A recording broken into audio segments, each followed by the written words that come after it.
Can you guys hear me?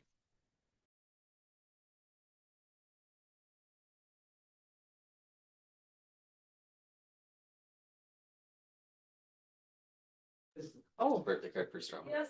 Yeah, we hear you. Setting up for game. It's down. It's like.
It was actually a.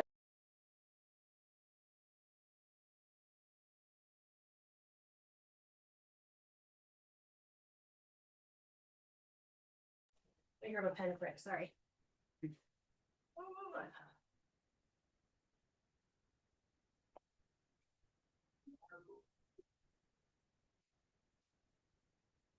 It's February 17th.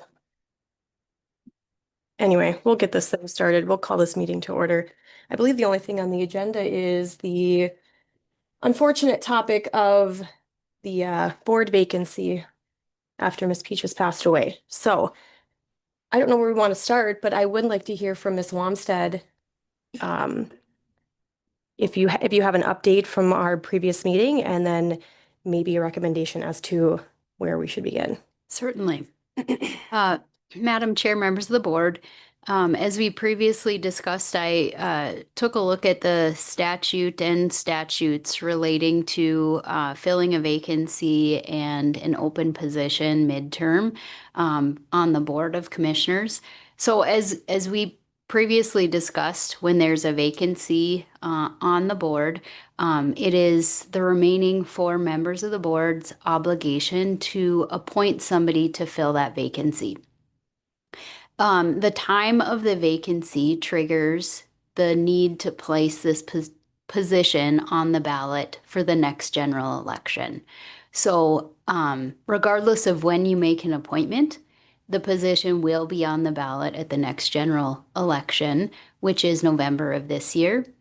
And then the other statutes pertaining to a potential candidate's wish to be on the ballot would come into play, which is that if an individual wants to be placed on the ballot, they have to return to the auditor 300 signatures of qualified electors by April 6th of 2026.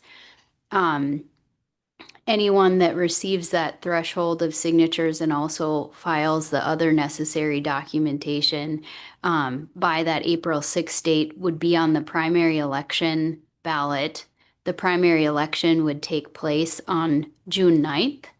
And then the top 2 vote getters in that election would then be placed on the ballot for the November election. So just like we talked about before, this unexpired vacancy would be a separate category to vote for from the other expired terms on the Board of Commissioners that previously were slated to be on the ballot for November. And then naturally, the 2 highest vote getters would move on to the November election, and then the highest vote getter in November would be the person that would obviously be on the Board of Commissioners. Their term would begin December 1st of 2026. So the appointee that this board appoints would serve until their successor begins on December 1st of 2026. Before we get into the application process, I'm going to summarize this because I'm getting some phone calls. I want to make sure we're all clear. And then Mr. Ford, you're going to get a press release out and something on our website so people can see all this if they have any questions, right? Yeah, Mr. Bierke, that's correct. Once the commission decides what it wants to do and gives me some further directions, we'll get all of that out to Okay. the public. So I just want to sum up, not that she didn't explain it well, but I want to make sure, because I said I've had people calling me already, is they need to come in, and then when they get their paperwork, they need to make sure they let the auditor know it's for the unexpired term, if that's what they're running for. Because there's three seats that are the regular seats, and this is the unexpired. So they need to make sure that she knows it's for the unexpired term. They need to get the 300, well, they ought to get more than 300 to be safe, but they need to get at least 300 signatures and any other documents they need to fill out for financial disclosure, all that other stuff, and have that back by April 6th. And then if, for example, just some theoretical, if only one person does it, then that's the only name that's going to be on the ballot.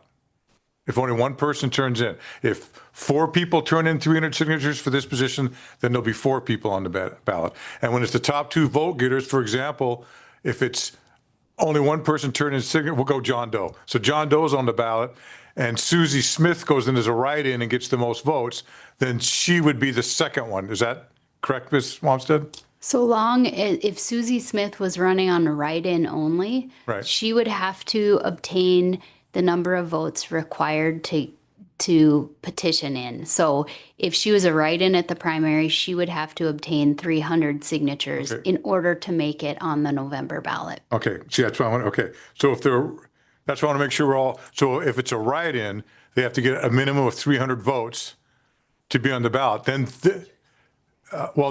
she just said they have to get 300 votes too. If it's John Doe's on the ballot and Susie Smith is, people just write her name in and she gets 258, tough luck. She's got to get at least 300 votes. So there's a possibility, depends how people do things, that only one name could be on the ballot And that's the only name that goes forward to November, which in their case, they're not gonna have to do a whole lot of campaigning. So I just want to make sure we were clear on all that. That's why I appreciate you going back, because I was going through doing all that research, because it's different than normal.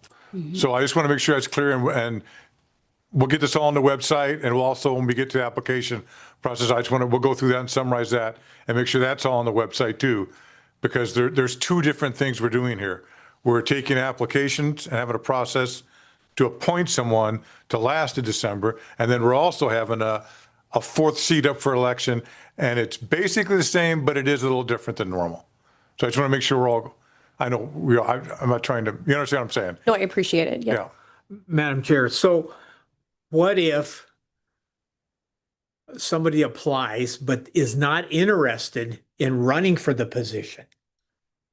You know, they just will fill out till somebody gets up, like December 1st. You could virtually have somebody apply, but doesn't want to, just wants to fill a vacancy just up until the December 1st appointment. You know, other people can run for the spot, but Correct, yes. That's, yeah. so. So I guess the other thing I just want to bring, I guess, is Mr. Ford, or I don't know who, I want to make sure today, what is our process for taking applications? How does all that work? Because I think people need to know that too. So, because when you have 4, you have a lot more potential ties, and by our rules, the tie is a loss. So that's why you see boards with odd numbers of people. So sooner, so I don't know if whoever that is, but I think we need to make sure we clearly explain the application process. Mark, do you have a question? Yeah, I just want to make sure that I'm crystal clear on this. So, the way I understood Commissioner Bierke was that, so if it wound up being, let's just say, a write-in, or some, or there was only one candidate for that position once it hits the ballot, that would not be validated unless there was at least 300. So what happens in the event of, let's say it comes down to a write-in and nobody gets 300 names written down and there is nobody actually on the ballot? What would happen in that instance? Do we know? Commissioner Rusted, members of the board, in the event that there are no candidates that are bound over to the November election, it would just be a blank ballot for that position in November, and subject to any write-ins. There wouldn't be a threshold that they would have to meet to be the winner, so to say, like there is in the primary. It would just be the highest vote getter would get the position if they accepted. Okay, so that conceivably could be 2 votes or 1. I suppose if that was the highest, yeah. Okay. Let's hope it doesn't come to that, because I hope more people would like to run for office. Madam Chair, so how soon would we have to appoint somebody that is interested in running for the position so they can start their 300 signatures? I would say Commissioner four. Ross, member of the board, anyone can start soliciting signatures today. They wouldn't have to wait for an appointment to be made. And whether somebody that's appointed is or is not interested, they'd still have to follow the same process, whether they're appointed or not appointed to the position. They'd still have to gather those 300 signatures and have them in by that April 6th date, which they could start gathering today. Mhm. But we would have to have somebody that we pick right now to fill that void. Mhm. How soon would we have to do that? So the statute doesn't provide a specific number of days or specific deadline, but it does provide, I believe the term in the statute is immediately. Now, does that mean today? No. If I think it would be wise to determine the process that the board would like to follow, whether you just have somebody you'd like to appoint to do it swiftly, or if you want to accept applications. I think it's something that you'd have an obligation to move on, but you don't have to make a decision today either. So my point would be, if we want to appoint somebody that is interested, we would need to do that almost like right away, like maybe a meeting. We get a list of people that are interested prior to our commission meeting next Tuesday. Can we meet just prior to the county commission meeting and talk about that at a special meeting? We have a meeting, I understand, before that currently, correct? Unless, Yeah, so Madam Chair, Commissioner Ross, great minds think alike. A suggestion I was going to make to the board was you could have those interested. We're using the term applications. There isn't an actual application that someone goes to. I'll just put that out there for the public's awareness. You could have it due by end of day Monday next week, for example. And I've already asked Ms. Morstead to put vacant commission seat update on the agenda under my report. And then I could bring an update to the board on, we've received this many. And then set a special meeting later that week to bring those interested parties in. Because in the past, the commission has interviewed interested parties. That would be my recommendation too, if that's what the board likes to do. But I think having something by end of day next Monday, yeah, and then I can provide an update on Tuesday as a regularly noticed meeting, and then the commission can decide to set a special meeting at that point. I mean, I'm not opposed to that. So on Monday, applications come in. We have time to review, discuss on the 3rd, set a special meeting so then we can, think about what was said or what we reviewed at our meeting on Tuesday and then set it for some time before the end of the week next week. Make that appointment. So the person will have 1, 2, 3, 4 full weeks to gather signatures. And I mean, it's doable if that is something that they wish to do. And I would, Madam Chair, I would suggest sticking to what the board has done when, I mean, this has happened before, not very often, but put out the following requirements to those interested: a statement indicating they wish to be considered for appointment to the county commission, brief explanation as to why they're interested, brief description of the amount of time they are able to dedicate to the commission, and a resume outlining their relevant experience and their address, because obviously they have to live within the county of Grand Forks. So that's what the board has done previously. Those interested have either emailed those requirements to myself or they mailed them to myself as well. That's what I would suggest doing again. And we can put all that out on the website, the press release with the information State's Attorney Walmstead briefed you on, get that out ASAP. And then, like I said, we'll have it on the agenda for Tuesday and we can review at that time. If I can, Madam Chair, I do have an interesting question, maybe more from Ms. Walmstead. Can someone run for both the vacant seat and the 3 seats that are up? Mhm. That's been posed. That is a good question. That I would have to research. I'm not 100% sure. It's quite all the little things that are into this thing we have in front of us. Yeah. So if that's what the commission wishes to do, that's what we'll do. What Ms. Walmstead briefed you on, what I briefed you on, we'll put it out to the public and get the call for interested parties to let us Yeah. know. And then have a hard stop time on Monday, whatever it is, Yes, ma'am. whatever, 3 o'clock, 5 o'clock, whatever it is. Yes, ma'am. And that's, that. kind of like a post date. If it comes in after, then unfortunately it's not, then run for an open seat then. Yes, ma'am. So, They would come into Colleen's office or to you? I would recommend myself, if they're going to email myself, I would recommend CCing the chair like last time, and then, or mailing to me, attention Okay. county administrator. all right. No, that's good. Mark, I see your hand up again. Sorry about that. Yeah, no problem. So the way I see it, I think, well, Tom's question about being able to run for both, I can't imagine that you could, because what if you won them both? You know, because you just never know how the votes are going to pile up. And so suddenly you'd be two county commissioners as one person. So I would imagine that that's probably not a possibility. But I agree with the what's kind of been laid out. I think, you know, next Monday is a reasonable amount of time. I think we get a press release out maybe tonight, so it'll go out tomorrow explaining exactly what the process is for these folks, and it doesn't seem like it's very tedious, so we might get some good interest.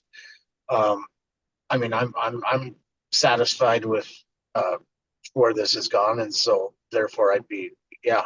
I mean, if somebody wants to motion or whatever, I know it's tougher when I'm on Zoom but I would support this process. I think it's fair and reasonable, and if Ms. Wamstead has no qualms with it as far as the legalities, then I'd say we've probably figured it out.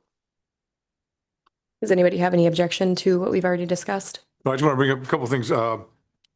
For anyone who wants to run for this unexpired term, you should come in tomorrow and get your paperwork, and so don't wait. Don't wait for application. If you think you're going to want to run for this unexpired term, you should come in tomorrow, see the auditor, get your paperwork, and go start doing your signatures. Don't wait.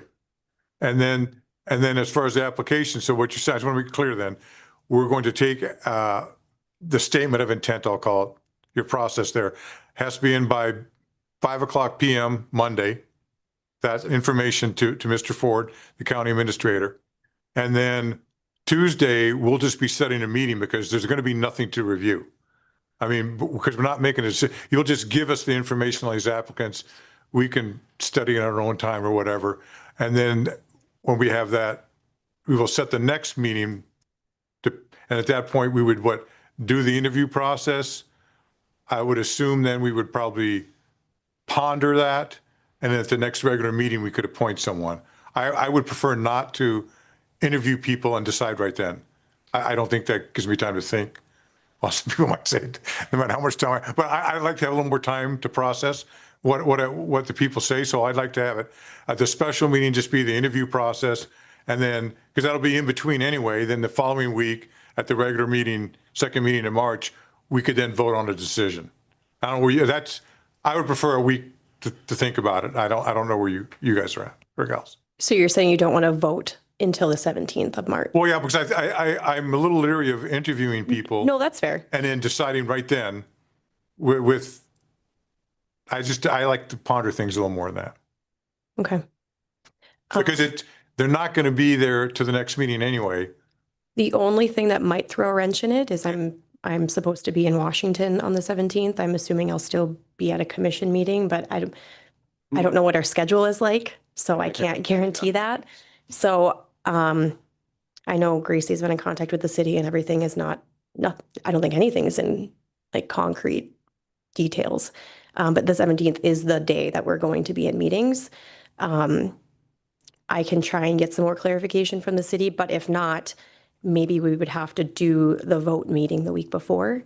Does anybody have any objections to that? Oh, whatever, yeah. Is that okay? Yeah, It's still fair enough I'm just time. saying, I just don't want to vote on a group of people That's okay. that I haven't had time to think about. I don't think it's fair to them or to me. No, that's okay. Yeah. I agree. I'm fine with that. Sitting. Yeah, if we have to do an sitting- extra meeting, Yeah. yeah, I'm fine with that. But I just want a couple days to ponder what I've heard. Yeah, because if we can fit it in the 4th, 5th, and 6th over the weekend, and then sometime the week of the 9th through the 13th, we'll be able to. Right. To do that. I'm fine with that. Okay, So do we need a motion to that was what my do question. this, or is this all more administrative as far as him just getting it on the agenda? Because we're not, I don't know, are we really doing something we need to vote on? What's your opinion? I think it can't hurt to vote on it, Okay. but it's probably not necessary if there's a consensus of the group. I think that's, Well, I'll make a motion. I'll move that we go forth with the process as has been outlined tonight for both things, the application process and for the election process. I'll move that to go forward, the commit, for the replace that fill that seat Be in by 5 o'clock. on Monday, correct? So that's a motion. All right. Second. All right, we have a first and a second. Is there any other discussion? All those in favor of the motion, please say aye. Aye. Opposed? Motion passed unanimously. I think that's all we have on our agenda. Move adjourn. Second. All right, all those in favor of the motion, please say aye.